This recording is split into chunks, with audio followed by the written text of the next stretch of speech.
어떻게 하면 내성이 생기지 않게 항생제를 잘 사용할 수, 어떻게 해야 우리가 정확하게 알고 잘 쓸 수 있을지에 대해서 제가 한번 이야기를 해보도록 하겠습니다. 구독과 좋아요 부탁드립니다. 자, 오늘은 항생제에 관한 이야기를 한번 해볼까 합니다.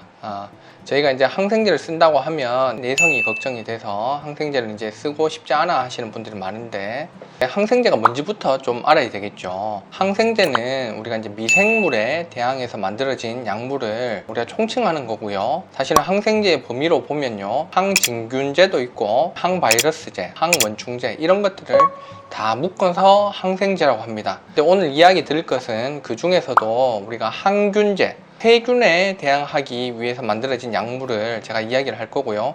요걸 편의상 제가 이제 항생제라고 이야기를 하도록 하겠습니다.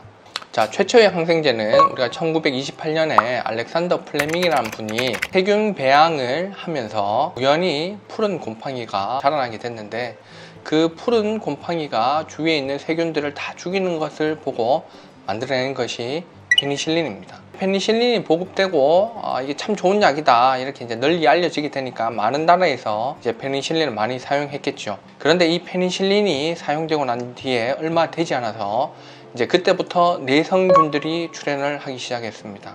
메치실린이라는 항생제가 있는데요, 약자로는 MRSA라고 하고요, 메치실린 레지스턴스 스타필로코쿠스 오레우스라고 합니다. 이렇듯이 이제 항생제를 쓰게 됨으로 인해서 이제 많은 내성균들이 출현을 하게 되는 거죠. 자, 이후로 아미노글리코사이드, 여러 가지 계열의 항생제들이 개발이 됩니다. 최근에는 MDR로 불리는 다제, 약제 내성균들이 출몰을 했고요.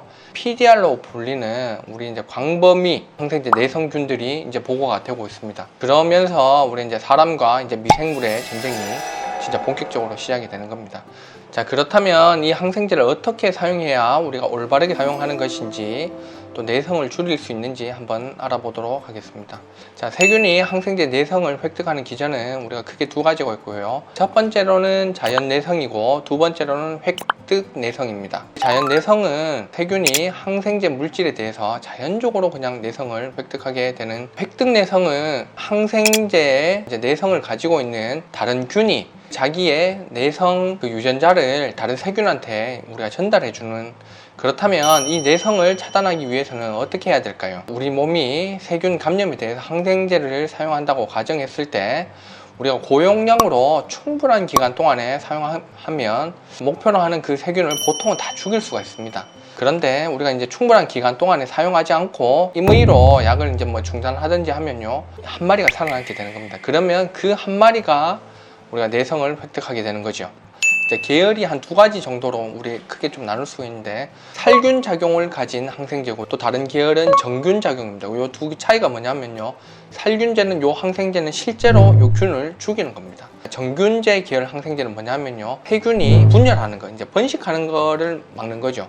살균제 같은 경우에는요, 우리가 이제 조금 써도 우리가 균이 딱 죽기 때문에, 그런데 이제 우리가 정균제 계열 항생제 같은 경우에는요, 우리가 약물 농도가 꾸준하게 유지가 되어야 얘네들을 분열하는 거를 계속 막아주고요, 분열을 하다 안 돼서 얘네들이 결국 스스로 이제 우리가 자멸할 때까지 우리 약물 농도를 유지시켜 줘야 됩니다.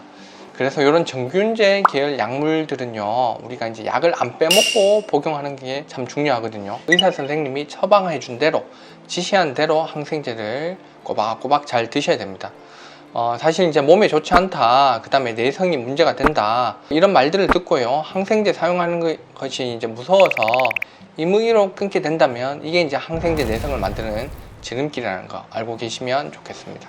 항생제를 쓰지 않아도 될 때는 쓰지 말아야 됩니다. 우리나라에서 이제 조금 이렇게 이제 쓰지 않아도 될 때 쓰이고 있는 경우가, 이제 대표적인 경우가 좀 감기라고 할 수 있겠죠. 그 항생제를 만약에 이제 감기 때 쓰지 않고 우리가 한번 보겠다 하면요, 경과 관찰 잘 해야 됩니다. 감기로 인해서 우리 몸의 면역 기능이 떨어지면, 떨어진 면역 기능 때문에 사실 세균 감염이 더 잘 생길 수도 있는 건 맞거든요. 항생제를 쓰지 않고 지나가려고 하면 추가적인 세균 감염이 있는지 없는지를 잘 봐야 될 것 같고요. 바른미에서는 세균 감염의 징후가 확실하지 않으면 항생제를 쓰지 않는 것을 원칙으로 하고 있습니다. 자, 사실 이제 항생제 부작용이 아주 없는 건 아닙니다. 흔하게 이제 항생제 부작용으로 호소하는 증상이 위장장애, 속이 쓰리거나 이제 소화가 잘 되지 않는다. 그거 말고는 사실 없습니다. 아주 드문 경우로 아나필락시스 반응이라고 하는데 이제 알러지죠. 항생제 먹고 난 뒤에 막 온몸이 화끈화끈거리거나 이제 약이 받지 않는 경우가 있습니다. 그런 경우는 이제 개개인의 특성에 따라서 다른 경우라고 좀 어쩔 수 없는 거고요. 그 다음에 항생제 부작용으로 말할 것 같으면 우리가 이제 간이나 신장이 안 좋으신 분들은 항생제가 우리가 배설되는 기전이 간이랑 신장을 통해서 배설되기 때문에 그 기능을 잘 알아보고 쓴다. 뭐 그 정도가 되겠습니다. 같은 세균이라도요, 우리 이제 같은 신체 감염이 있더라도 우리 이제 신체 부위 따라서 감염을 일으키는 균이 다르고 개인의 면역 상태도 간이랑 신장 수치 이런 전신적인 상태도 같이 고려를 해서 항생제를 선택을 해야 된다고 생각을 합니다. 항생제를 쓰는 데 있어서 같은 부위에 같은 세균이 감염되었다라고 하면요, 예전에 이제 처방받은 항생제 복용하셔도 무방한데요, 부위가 다른 경우에도 약도 좀 쪼갈라서 먹었다 안 먹었다 하니까 이렇게 먹는 게 우리가 내성균을 만드는 지름길입니다. 그래서 절대로 그렇게 하시면 안 되고요, 병원에 가서 정확하게 진찰을 받으시고 그 다음에 쓸 거면 확실하게 쓰는 것이 좋습니다.